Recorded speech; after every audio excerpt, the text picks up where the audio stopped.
এই ভিডিওটা যেদিন বৃষ্টি হয়েছিল ওই দিন করে রেখেছিলাম। আসসালামু আলাইকুম, আমি রোদেলা। তো আপনারা কেমন আছেন সবাই? এখানে আমি কিন্তু গরুর মাংস আর খিচুড়ি রান্না করছি, কারণ বাইরে অনেক বৃষ্টি হচ্ছে।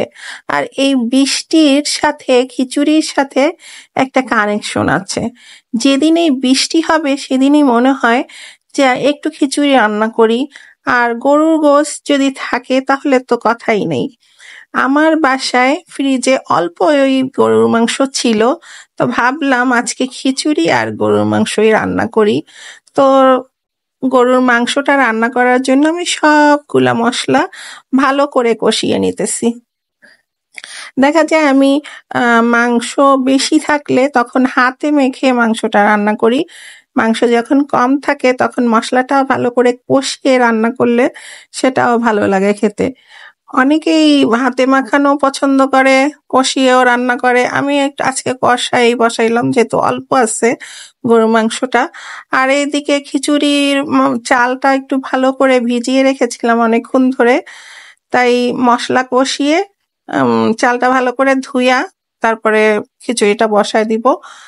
আর এই যে বাইরে রিমঝিম বৃষ্টি হচ্ছে, এই বৃষ্টির মধ্যে যদি বৃষ্টিটা মানে আমার খিচুড়ি আর মাংস হইতে হইতে যদি বৃষ্টিটা থাকে তাহলে তো আরো কথাই নেই। গ্রামের দেখবেন টিনের চালে যখন বৃষ্টি পড়ে তখন যে কত সুন্দর লাগে সেই শব্দটা, কিন্তু ঢাকা শহরে আমরা বিল্ডিং এ বসে সেই বৃষ্টির শব্দটা শুনতে মানে বাহিরে হয়, কিন্তু সেই রিমঝিম শব্দটা আমরা পাই না টিনের চালের মতো। এই যে খিচুড়ি আর মাংস, এটা যদি ওই যে টিনের চালে বৃষ্টি পড়ে আর তখন আমরা খেতে পারি তাহলে যে কি ভালো লাগে। ভালো লাগাটা অনেক কিছু দিয়েই কাজ করে। তো আমার মাংসটা বলতে আপনাদের সাথে গল্প করতে করতে মাংসটা হয়ে গেছে। আমি কিছু আলুও দিয়ে দিলাম, কারণ এই আলু না দিলে আমার বাসায় আবার খাওয়া হয় না। তো আলু দিয়ে পাতলা ঝোল করব।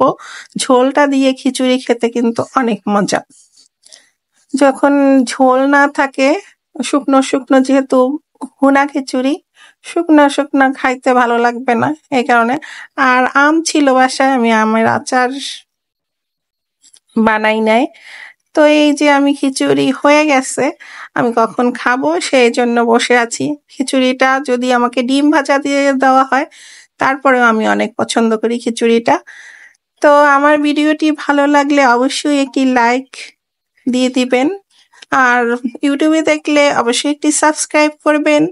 আর যারা ফেসবুক পেজে দেখতে পাচ্ছেন তাদের সবার কাছে অনুরোধ, প্লিজ একটি ফলো করে যান। ফলো করতে তো বেশি টাকা পয়সা লাগে না। এই যে দেখেন খিচুড়ি খাওয়াবো সবাই।